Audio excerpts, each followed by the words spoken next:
Read the disclaimer 13 and up. Hello everyone and welcome to QuadStrike episode 13 review. This time it is the tag team. So this is where we see the end of Hikaru and Hyuga with their episodes. Alright, so the episode kind of starts off with Pax kind of like on that flashback that we saw before, and to clarify, yes, it was a flashback and it was adding lore. You know, that way I can just clarify before. Yeah, I definitely made a mistake when I was talking previous episode. They're just setting up the tag teams. It's Hikaru and Hyuga, VALT and Ranzo, and then after like one flashback where they're like talking about like Rantaro, whatever, and his encounter with Hikaru and Hyuga, and also the tag team with VALT.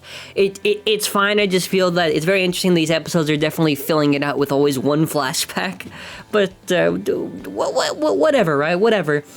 Also, it's Bell and Quadra, and VALT actually picks them out, and I thought that was kind of interesting because it kind of likes the dynamic that they have in the tag team matches. So I thought that was pretty cool when VALT was actually just talking about that. But what was really interesting actually too is that Pax does not like that at all. I think he wants Quadra to grow in his method, his way, because he gets very upset when he's talking to Waki. He's like, no, pull her out of the event, because he doesn't like how the Dark Princess and Follow the Rules doesn't do all this stuff. But he's like, no, well, VALT thinks it's fine. But he goes, you don't know what you're talking about. And I was like, oh okay. So he's very protective maybe in one sense, but also maybe he wants Pandora to grow in his method, in his way, because he's injured, right? So I guess that's why, maybe that's also why he's so controlling, because he wants the Bay to grow in his way for whatever ulterior motive that he may have. So afterwards, they are carrying on with the event, and something I do like is that they're actually, remember strategy and that type of stuff? They finally talk about it again. And not that they don't talk about it all in the previous seasons, just sometimes it's kind of less of a focus. So I do like when Hikaru and Hyuga are trying to do it. I'm still not too fond of the anime's, interpretation of them, but they are killing it in the tag team. They are slapping bays. VALT and Ranzo literally have TOMY bays, so if there's HASBRO bays, they're gonna win.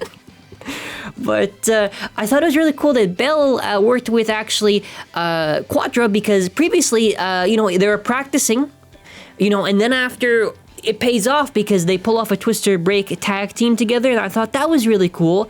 But then after, you got Pax talking to Prayer. Quadra is like, hey, don't let Bell control you, whatever, and he wants her to play the Beyblade in his way, right? Just like, I don't care if you do this and this, you have to do it this way. That's not what she would do. So I definitely feel maybe he's like created this whole Quadra thing or this persona, whatever, for it, because he wants to play but he can't. So that he's like extremely controlling, which you shouldn't do that, buddy. You probably shouldn't do that.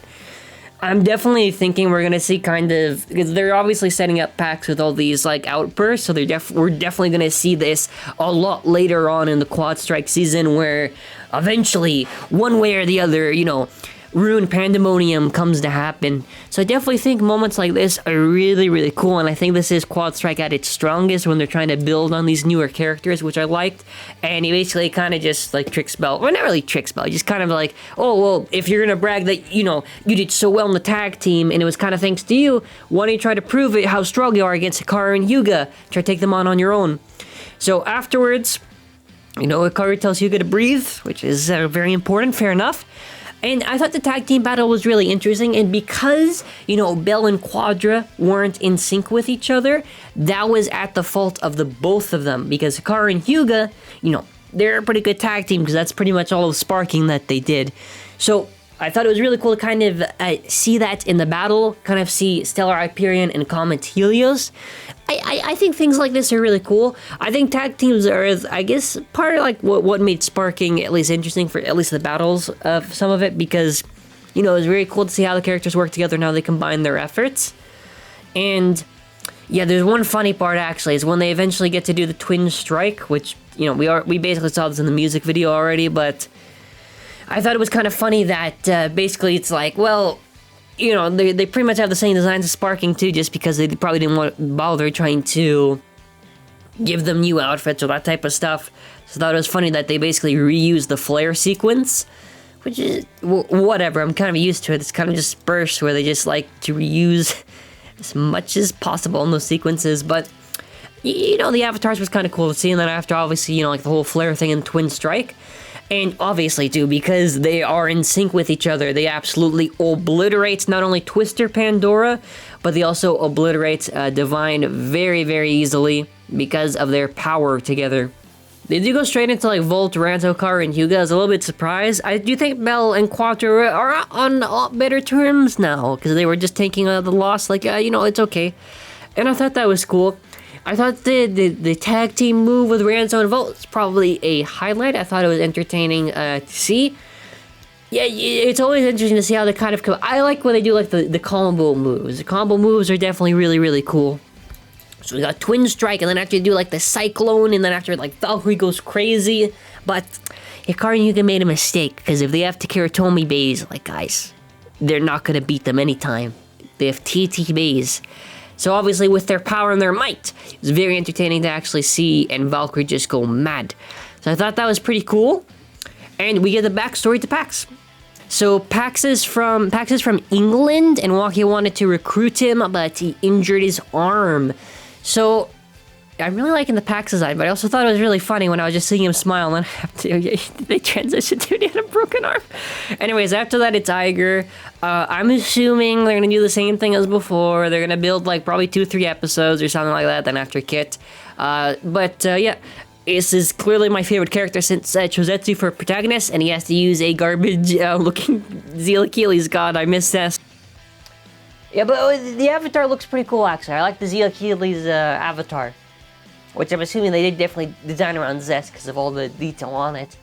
I thought this was pretty cool for PAX. I thought it was kind of cool. You had Hikaru and Hyuga talking to each other for strategy, whatever. It's kind of sometimes lost in the previous seasons when they don't talk about strategy too much, so... yeah, I'll say this was pretty good for the battles. Interesting how they played out. I think the pacing on this was fine. I definitely think some episodes the pacing's perfectly fine. Other times it's odd, but yeah, pretty good. Anyways, after that it's gonna be Iger. I don't know, like 2-3 episodes or something like that. Then after Kit, and then after eventually we'll get to Ruin Pandemonium. But yeah, that's gonna be it for now. I'm recording this very early because that's when I saw the episode. So yeah.